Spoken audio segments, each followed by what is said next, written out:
ceux qui prient avec les sels, c'est du n'importe quoi. Moi, j'ai prêché sur la spiritualité du sel.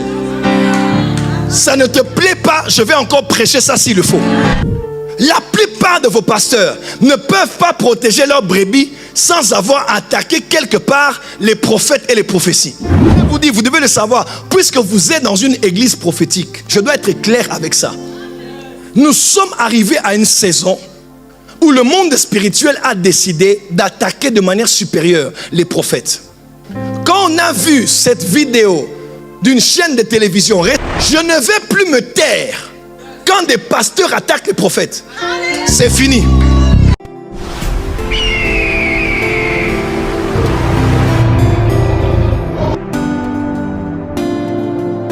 L'homme spirituel en Christ est celui qui a beaucoup plus conscience des réalités spirituelles que celles qui sont matérielles. 13. De tous les 5 ministères, le ministère prophétique est celui qui est le plus en contact avec les réalités du monde spirituel. Nous sommes tous chrétiens et avons tous des temps de rencontre avec le monde spirituel. Déjà avec Dieu qui est le Père de tous les esprits. Mais il n'y a pas un ministère, parmi tous les ministères, qui est beaucoup plus en contact que le prophète avec le monde spirituel. Sans exagérer, je suis en contact avec le monde des esprits tous les jours. Je vois quand je veux, je vois quand je ne veux pas. Quand je dors, je vois. Genre, je suis sous la douche, je vois. Je suis avec maman, je vois. Je viens de me réveiller, je vois. Je suis dans la voiture, je vois. Hein? Hier, on a quitté un lieu. On est allé au lieu de la réunion, 18h. Je parle avec le prophète Kainos. Pendant que je parle avec lui, maman fait un commentaire. Ah, mon fils, je t'aime, tout. Puis je vois pas. J'ai vu quelqu'un. J'ai dit, maman, je suis en train de voir quelqu'un qui est en lien avec les tunnels. Et je voyais la femme Sarah. Et la femme Sarah, je la voyais, elle faisait comme maman fait. Elle joue au piano et puis elle chante. C'était ça. J'ai vu ça la journée. Je parlais avec Kainos. Maman commentait. Et j'ai vu un lien avec les tunnels, avec maman et ce qu'elle fait, ce que l'autre femme fait aussi. Et hier au live, je crois que Dieu les a parlé. C'était exact ce qui avait été dit. C'était ça. Dis à ton voisin, deviens spirituel, non? Parce que je suis en permanent contact avec le Saint-Esprit. Et j'aimerais vous dire, vous devez le savoir, puisque vous êtes dans une église prophétique, je dois être clair avec ça. Nous sommes arrivés à une saison où le monde spirituel a décidé d'attaquer de manière supérieure les prophètes. Quand on a vu cette vidéo d'une chaîne de télévision respectée et connue contre la personne du prophète Tibi Joshua, je l'ai dit sur internet, cette année, on va combattre les prophètes.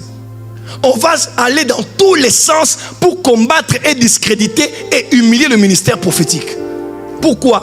Parce que les esprits dans le monde des esprits ont vu que dans le monde des humains, il y a une catégorie d'humains en Christ qui ont la capacité de beaucoup plus nous voir que tous les autres chrétiens. Et ce qui est dangereux, c'est quand maintenant ces esprits-là trouvent dans le chef de certains leaders spirituels l'opportunité d'attaquer l'église en attaquant les prophètes. Aujourd'hui, on a un problème. Quand quelqu'un doit protéger ses brebis, quand quelqu'un doit protéger son église, il doit d'abord attaquer les prophètes. La plupart de vos pasteurs ne peuvent pas protéger leurs brebis sans avoir attaqué quelque part les prophètes et les prophéties. Ne suivez pas les prophètes. Pourquoi cette insécurité? Pourquoi? Parce qu'on ne veut pas perdre son business. On ne veut pas perdre. Frère, mes brebis entendent ma voix. Quand Dieu t'a donné un homme, il te l'a donné. Il peut même aller rencontrer le pasteur Benny Hinn. Il ne deviendra pas pour autant son fils spirituel.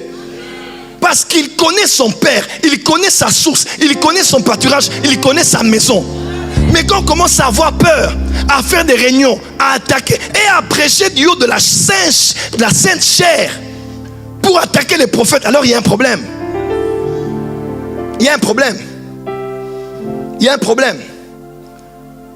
Et par la grâce de Dieu, avec humilité, je suis actuellement le prophète le plus connu dans le monde, dans l'espace francophone. Et ce n'est pas une exposition pour l'exposition, c'est une exposition pour la responsabilité. Je ne vais plus me taire quand des pasteurs attaquent les prophètes. C'est fini. I'm done. Excusez-moi. Est-ce une réaction charnelle? Loin de là. J'ai compris au fil des années, plusieurs fois quand j'ai été discrédité sur Internet, et que les gens me disaient, ne réponds pas, laisse passer, ne parle pas. C'est moi qui perdais. Et les jours où j'osais parler, j'en sauvais même quelques-uns. Des fois, on ne parle pas. Mais des fois, il faut parler. Oui. Oui. Tant que tu ne parles pas, personne ne te donnera raison.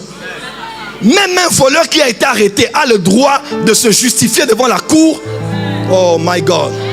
Même quelqu'un qui est pris en tort a le droit par la loi d'avoir un avocat et de se défendre. 1 Corinthiens a été écrit parce que Paul traitait les problèmes dans l'église. 2 Corinthiens a écrit parce que Paul se défendait.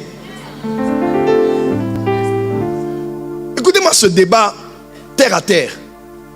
Ceux qui prient avec les sels, c'est du n'importe quoi. Frère, est-ce que nous on a attaqué votre manière de faire? Est-ce que nous et le problème c'est toujours comme ça. Nous on est dans notre coin, mais il y a des gens qui sont tellement sensibles parce qu'ils voient leurs fils et filles spirituels venir chez nous nicodémiquement pour les protéger. Il faut nous rendre immatures. Oh, prenez le sel, préparez avec. Je ne m'étairai pas. Moi j'ai prêché sur la spiritualité du sel.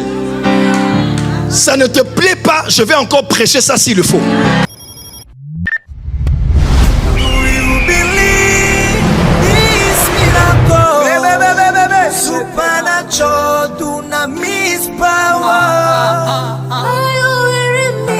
Receive